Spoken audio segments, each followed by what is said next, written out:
तो welcome guys, ethics के free lecture series की इस चौथे लेक्चर में। और आज हम डिस्कस करेंगे एथिक्स और मोरालिटी के बीच का डिफरेंस।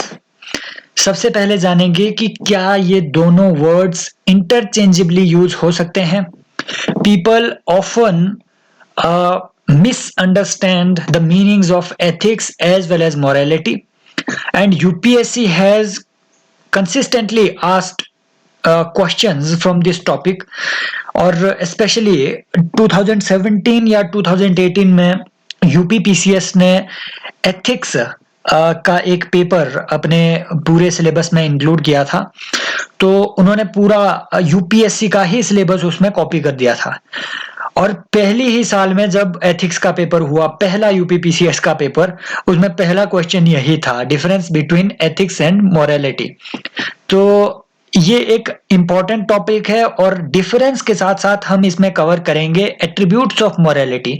व्हाट कॉन्स्टिट्यूट्स मोरालिटी, क्या मोरालिटी कभी एब्सोल्यूट हो सकती है, और कुछ ऐसी टर्म्स जो आपसे पेपर में पूछी जाती है, कंटिन्यूसली पूछी जाती है। For example constitutional morality, it's meaning and it's scope, relative morality, relativity of morality, absolutist morality kind of things. ये सारी चीजें हम इसमें आगे कवर करेंगे।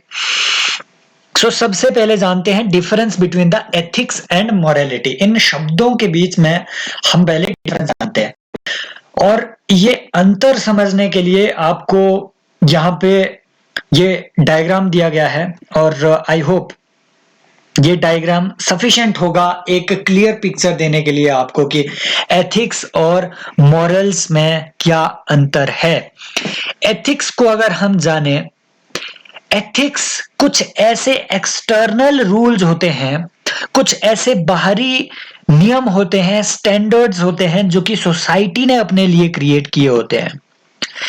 एथिक्स कुछ ऐसे स्टैंडर्ड्स हैं जो किसी सोसाइटी, किसी ऑर्गेनाइजेशन, किसी कंपनी, किसी इंस्टीट्यूशन ने अपने लिए क्रिएट किए हुए हैं, और जिन स्टैंडर्ड्स, जिन प्रिंसिपल्स का उपयोग वो सोसाइटी, वो कंपनी, वो ऑर्गेनाइजेशन अपने डिसीजंस को लेने में करेंगे। इसका मतलब ये हुआ कि आपके एथिक्स कहीं ना कहीं आपके प्रोफेशन से ज्यादा डील करते हैं। जहां आपको डिसीजन लेने हैं पब्लिक स्फीयर में, जहां आपको कुछ डिस्क्रिशनरी डिसीजन लेने हैं जो कि आपकी मनमर्जी के डिसीजन हो, और ये बात सिर्फ और सिर्फ आप पे निर्भर करती है कि उस समय वो डिसीजन क्या लिया जाए, उस डिसीजन को लेने के लिए आप जिन प्रिंसिपल्स का उपयोग करेंगे वो होंगे आपके ethics. It means ethics are some external rules created by the organization, created by the society, created by the company you are working with। तो आपको अपने प्रोफेशन, अपने प्रोफेशनल काम को करते हुए उन रूल्स का ध्यान रखना होगा, दैट इज एथिक्स। और ये अलग अलग एनवायरनमेंट में अलग अलग हो सकते हैं एथिक्स, ये कभी एब्सोल्यूट नहीं हो सकते हैं। अलग अलग ऑर्गेनाइजेशंस अपनी अपनी सहूलियत के अनुसार they can create, they can design their own rules, their own set of standards as per their own requirements. For example, अगर हम कंट्री स्पेसिफिक बात करें, इंडिया में जो एथिकल चीज होगी कहीं यूएसए में जाके वो अनएथिकल प्रैक्टिस बन सकती है। फॉर एग्जाम्पल, हम एक एग्जाम्पल लेते हैं कि इंडिया में हम यूजुअली जो प्रेफरेंशियल रिक्रूटमेंट्स होती है उनको हम अलाउ करते हैं। प्रेफरेंशियल रिक्रूटमेंट्स क्या हुआ कि आपकी कोई एजेंसी है, आपकी कोई कॉरपोरेशन है, कोई कंपनी है, या कोई सरकार भी है, कोई सरकारी अफसर है, उसकी डेथ हो गई है, सरकार का काम करते करते उसकी कहीं किन्हीं कारणों से डेथ हो गई, वो डिजीज हो गया, तो उसके फैमिली के किसी एक मेंबर को इंडिया में नॉर्मली ये अलाउ किया गया है कि उस फैमिली के किसी एक मेंबर को आप नौकरी पे रखेंगे। कोई भी कंपनी ऐसी प्रेफरेंशियल रिक्रूटमेंट कर सकती है, कोई ऑर्गेनाइजेशन कर सकती है, या इवन सरकारें भी इंडिया में प्रेफरेंशियल रिक्रूटमेंट्स करेंगी। तो इंडिया में प्रेफरेंशियल रिक्रूटमेंट्स एथिकल है। Why? Because Indian standards allow it, Indian laws they allow it. लेकिन जब आप यूएसए में जाएंगे तो वहां स्ट्रिक्टली मना है कि you can not do any sort of preferential recruitments. बकायदा यूएसए में एक अलग से एक्ट बनाया गया है प्रेफरेंशियल रिक्रूटमेंट्स ऐसी चीजों को रोकने के लिए। The maintenance of I think ये equality of opportunity act, maintenance of equality of opportunity act, इस तरीके का यूएसए में बकायदा एक लॉ है, एक कानून बनाया गया है। और उस कानून के हिसाब से यूएसए में ऐसी कोई भी गतिविधि नहीं की जा सकती जिसमें कि इक्वालिटी ऑफ अपॉर्चुनिटी के राइट का हनन हो, जिसमें किसी को भी किसी तरीके की प्रेफरेंस दी जाए। तो ये डिफर कर सकती है अलग अलग एनवायरनमेंट में आपके एथिक्स। लेकिन अब आते हैं मॉरल्स पे। मॉरल्स क्या हुआ? Morals are certain personal principles, they are personal principle, they are person specific. Moral क्या हुए? मॉरलिटी क्या हुआ? आपकी, अगर आप ट्रूथफुल हो, लोग कहते हैं कि हमें हमेशा सच बोलना चाहिए, सत्य बोलना चाहिए। You are honest, you are having integrity. Okay, all these things are moral values. They are morals and they are personal principles of a person, and they are usually don't change, they don't differ between the environments. Why? क्योंकि अलग अलग जगह पे ये morals तो same ही रहेंगे ना। अच्छा, हम मानते हैं कि एक अच्छे आदमी को सच बोलना चाहिए, तो ये हर जगह मानते हैं कि एक अच्छे आदमी को सच बोलना चाहिए, एक अच्छा आदमी सच बोलेगा। So all these things, truthfulness, be true to yourself या ऑनेस्टी, ये सारी चीजें क्या है? ये मॉरल वैल्यूज है। ये आपकी कंसाइंस से डील करती है। एथिक्स आपके काम से डील करेगा, एथिक्स एक्सटर्नल रूल्स से डील करेगा, मॉरल्स आपकी कंसाइंस से डील करेगी। आपकी इंटरनल, आपकी जो आत्मा है, आपकी इंटरनल वॉइस है, उससे आपकी मॉरल्स डील करेगी। तो एथिक्स और मॉरलिटी के बीच में आई होप आपको ये डिफरेंस क्लियर है। फॉर एग्जांपल, मॉरलिटी के लिए एक बार फिर से एग्जांपल लेते हैं उसी चीज का कि prevention of equality of opportunity act, maintenance of equality of opportunity act जो यूएसए में लागू किया जाता है। उसके तहत यूएसए में किसी को भी प्रेफरेंशियल रिक्रूटमेंट देना अनएथिकल हो सकता है, लेकिन वो इमोरल तो नहीं हो सकता। ये मॉरलिटी के ग्राउंड पे यूएसए में भी सही होगा कि आप उस आदमी के फैमिली मेंबर को कोई जॉब दो जो आपकी कंपनी के लिए काम करते करते मर गया। मॉरली वो राइट हो सकता है, but as per legal ethics it would be wrong there, it would be unethical there. I hope आपको ethics और morals के बीच का difference बिल्कुल clear है एग्जाम्पल के साथ। अब आते हैं, बाकी इतना आपको समझा दिया है कि किस तरीके से आपने लिखना है। कोई भी क्वेश्चन आपको आता है तो बस इतना ही लिखना होता है यार, इतने में आपका 2 पेजेस अच्छे से भर जाते हैं। लेकिन फिर भी अगर और अच्छे से इसको सब्सटेंशिएट करना है तो यहाँ पे डिफरेंस को क्लियर करने के, एक क्लैरिटी के साथ यहाँ पे एक आपके लिए टेबल दिया हुआ है। तो जल्दी जल्दी में इसको देखते हैं कि क्या डिफरेंसेस है। एथिक्स को अगर हम देखेंगे तो they are related to professional work, जैसे मैंने आपको बताया, it is more related to your work, your profession. लेकिन morality is more related to your conscience, it is related to your personal conscience, your personal values. Morality आपकी personal है और ethics आपके professional हो गए। मैंने आपको बताया कि ethics are uniform compare to moral, vary according to cultures and religions. ये इसमें थोड़ा अलग इन्होंने दिया हुआ है। Ethics are influenced by profession, field, organisations etcetera. Ethics में किन किन चीजों की इन्फ्लुएंस रहेगी कि आप किस प्रोफेशन में हो, कौन सी ऑर्गेनाइजेशन में काम कर रहे हो, इस हिसाब से आपके एथिक्स भी डिफाइन किए जाएंगे। प्रोफेशन के हिसाब से आपके एथिक्स चेंज होंगे। फॉर एग्जांपल, अगर आप इंडिया में किसी कोल माइनिंग साइट पे जाएंगे तो वहां पे माइनर्स को, जो आपके माइनिंग के काम में लगे हुए लेबरर्स होते हैं, उनको कई ऐसी जगह में डाला जाता है जहां उनकी लाइफ के लिए सीरियस थ्रेट है, लेकिन वहां पे उसको एथिकल माना जा सकता है। Why? Because it is normalised there, they are accepting it. ये उनका एक एथिकल कंडक्ट है जो कि उन्होंने अपने लिए स्टैंडर्ड बनाया है। उन्होंने माना है कि हमारे स्टैंडर्ड ऑफ वर्क बिल्कुल इतना ही है। लेकिन अगर आप उसी तरीके की कंडीशन में किसी कंप्यूटर इंजीनियर को डाल दोगे तो वो बिल्कुल अनएथिकल होगा कि कंप्यूटर इंजीनियर्स को ऐसी कंडीशंस में काम करना पड़ रहा है जहां उनकी लाइफ के लिए थ्रेट है। तो they can vary, they are usually influenced by the profession. और morality influenced by the society, culture and religion। Society, आपका कल्चर, आपका रिलीजन, ये सारी चीजें भी मोरालिटी को डिफाइन करते हैं।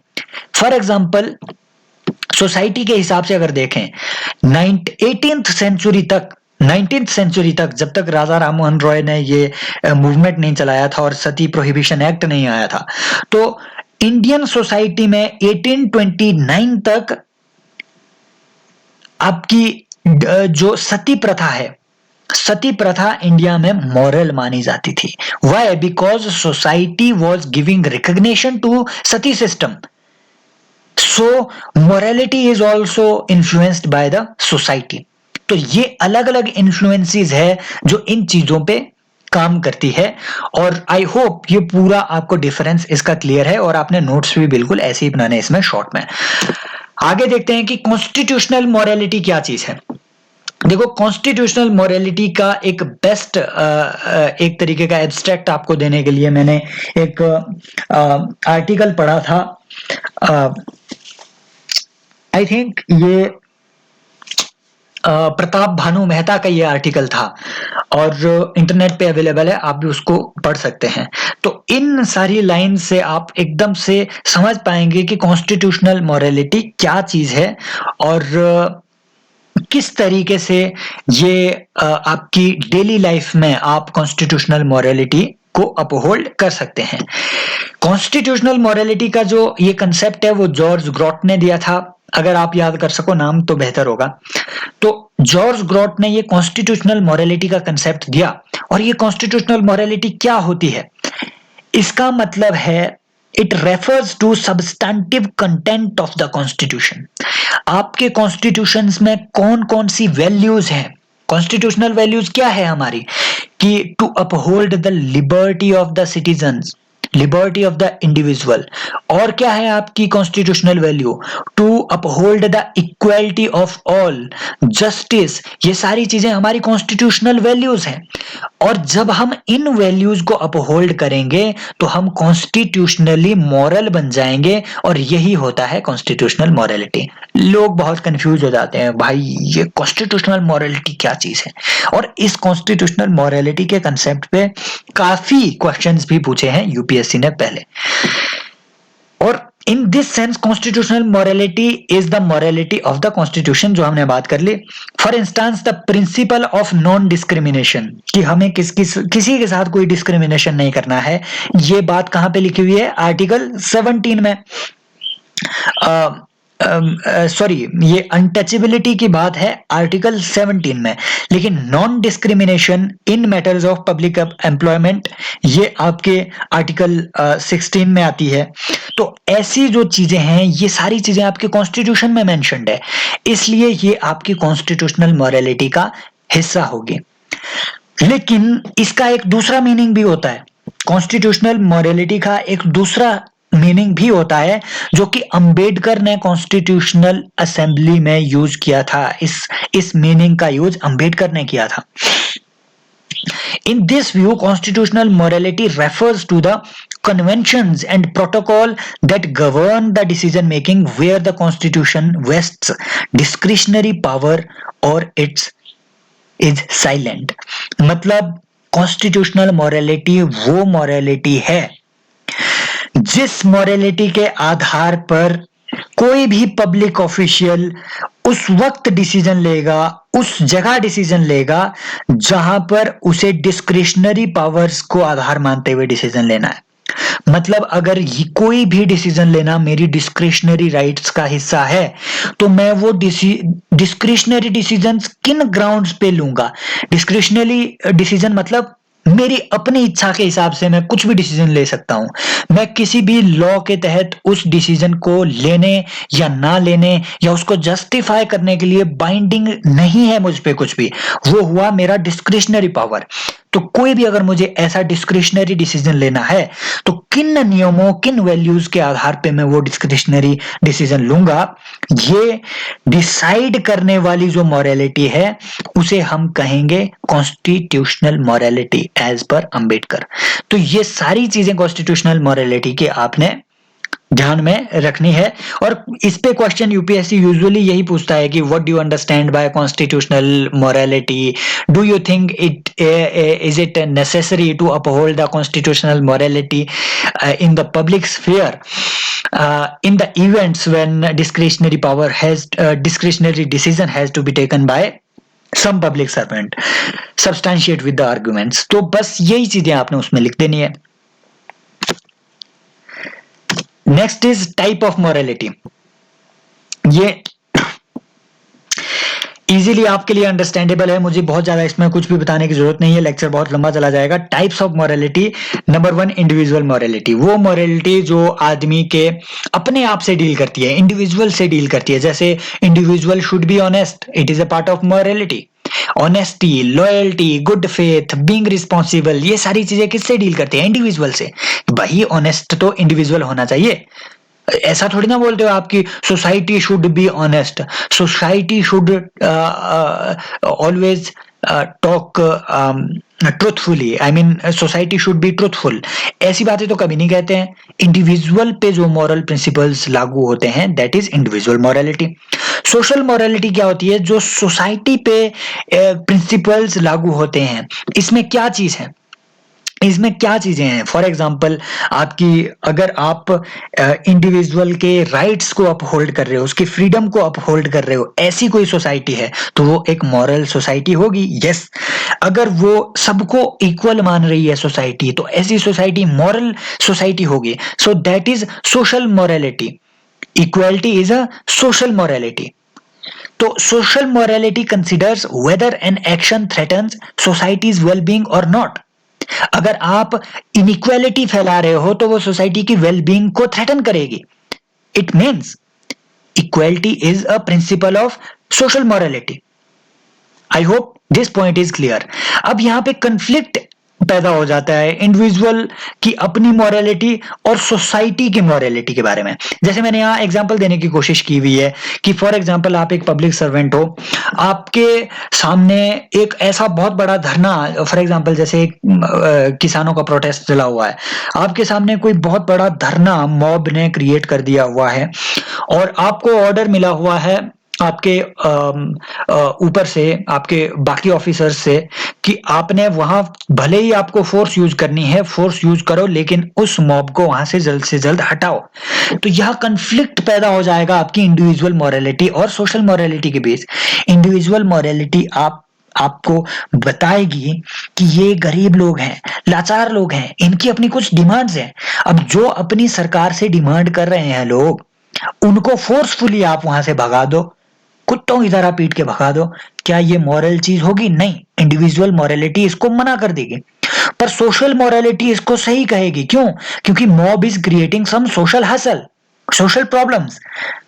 अब मरीजों को हॉस्पिटल तक नहीं ले जाया जा पा रहा है, ठीक है, रोड्स ब्लॉक किए गए हैं, इससे सोशल हसल तो पैदा हो रही है, सोशल प्रॉब्लम्स पैदा हो रही है।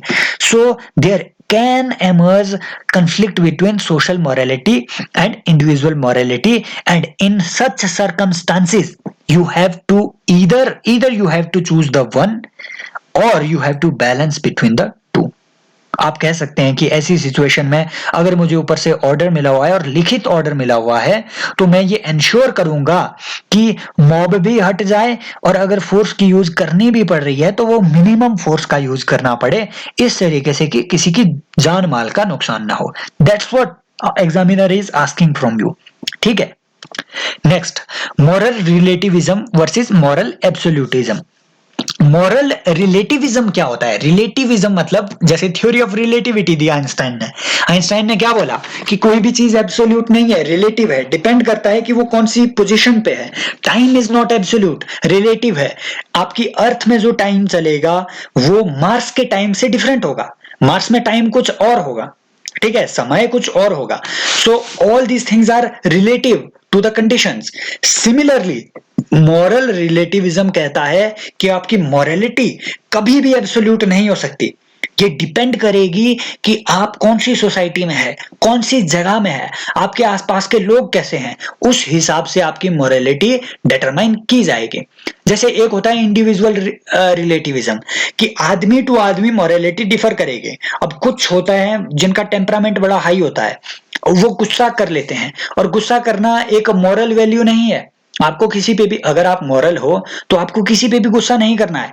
लेकिन कोई एक ऐसा आदमी है जो गुस्सा करता है, वो तो जस्टिफाई करेगा कि आप हमेशा ही खुद को गरीब नहीं मान सकते, खुद को हमेशा ही पुअर सिचुएशन में नहीं रख सकते, जब जरूरत होगी आपको गुस्सा करना भी पड़ेगा। So it depends from individual to individual. So morality is relative, individual to individual relativism. Second is situational relativism. It depends on situations कि आपके सामने सिचुएशन कैसी है, उसी तरीके से आपकी मॉरलिटी भी बदल जाएगी। फॉर एग्जांपल यहां मैंने आपको एग्जांपल दिया कि ये सिचुएशन दी गई है, लॉ एंड ऑर्डर की सिचुएशन है, आपको मॉब को हटाना है। उस सिचुएशन में क्या आप मॉरल बनना पसंद करेंगे, उस तरीके का मॉरल जैसे आप नॉर्मली होते हो, या फिर आपके मॉरल प्रिंसिपल्स में उस वक्त कुछ बदलाव आएंगे? यस, लाने पड़ेंगे आपको बदलाव। आपको उस वक्त अपनी नैतिकता में कुछ बदलाव लाने पड़ेंगे। आप ये कह नहीं सकते कि नहीं, मुझे फोर्स का यूज इन पे करना ही नहीं है। If you don't use force on mob, the mob will use force on some other person who would definitely be not guilty of anything. So इस तरीके की चीजें आपको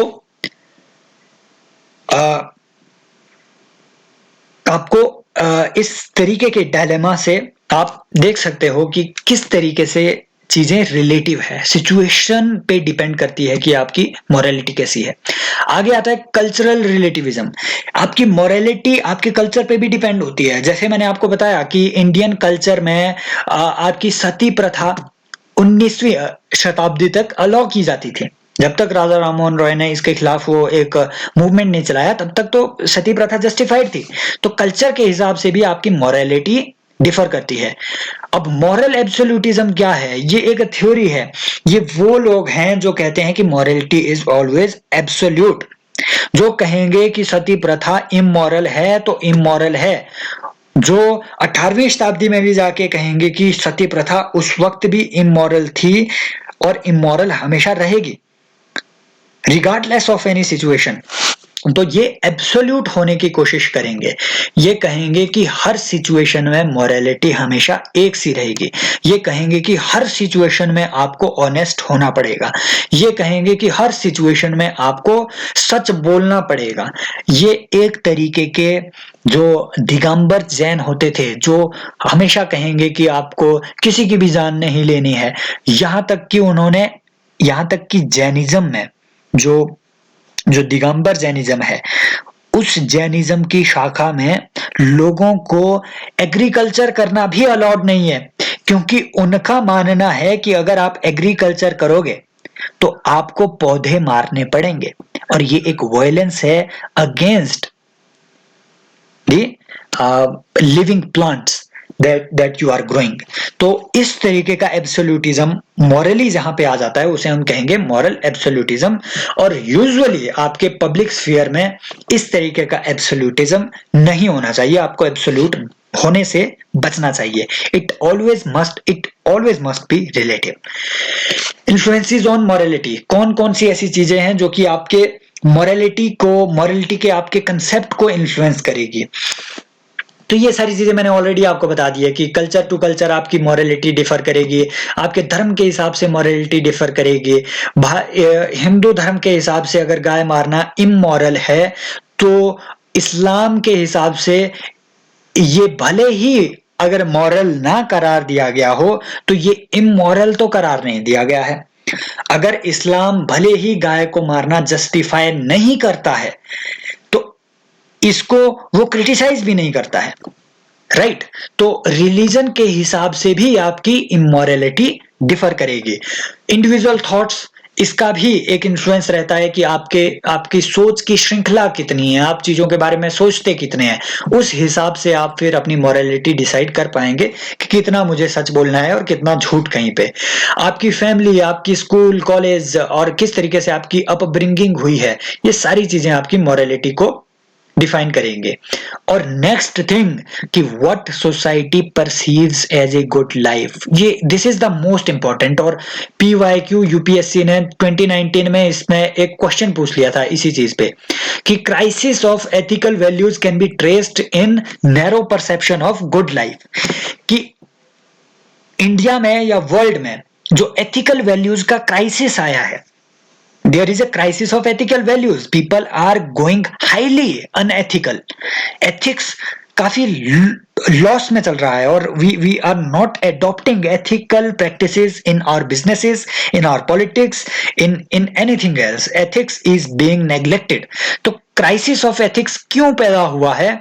क्वेश्चन कहना चाहता है कि it is mainly because narrow perception of good life, कि सोसाइटी गुड लाइफ के जिस परसेप्शन को लेकर चल रही है, गुड लाइफ क्या है हमारे लिए कि पैसा अच्छा खासा हो, आपके पास पावर हो, और आप मतलब पूरी दुनिया में अगर आप घूम पा रहे हो, ये सारी चीजें ये आज के हिसाब से गुड लाइफ को के कुछ इंग्रेडिएंट्स है, परसेप्शन ऑफ गुड लाइफ के कुछ इंग्रेडिएंट्स है। और इस चक्कर में इंसान क्या हो गया है, he has been highly materialistic. इस गुड लाइफ के परसेप्शन ने मटेरियलिज्म पे तो फोकस किया है, लेकिन इंडिविजुअल की स्पिरिचुअल नीड्स पे ये फोकस करता ही नहीं है। तो इसलिए ये एक narrow perception of good life है, और इसी नैरो परसेप्शन की वजह से human beings are going highly unethical. और यही यहाँ पे कहने की भी बात की जा रही है कि how society perceives a good life.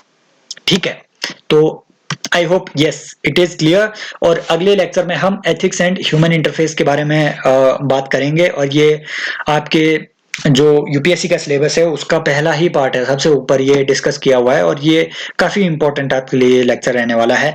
I hope guys ये सारी लेक्चर सीरीज आपके लिए कुछ हद तक बेनिफिशियल जरूर होगी। अगर आपको लाभ मिल पा रहा है तो आपके सपोर्ट की हमेशा हमें जरूरत रहेगी। मैं बार बार आपको कहता हूं, सब्सक्राइब कीजिए चैनल को, और बाकी स्टूडेंट्स को भी जो यूपीएससी के लिए प्रिपेयर कर रहे हैं उन्हें भी आप इस बारे में बताएं, इस बारे में इन्फॉर्म करें, ताकि सबको इसका लाभ मिल सके। थैंक यू सो मच, मिलते हैं अगले लेक्चर में, बाय बाय।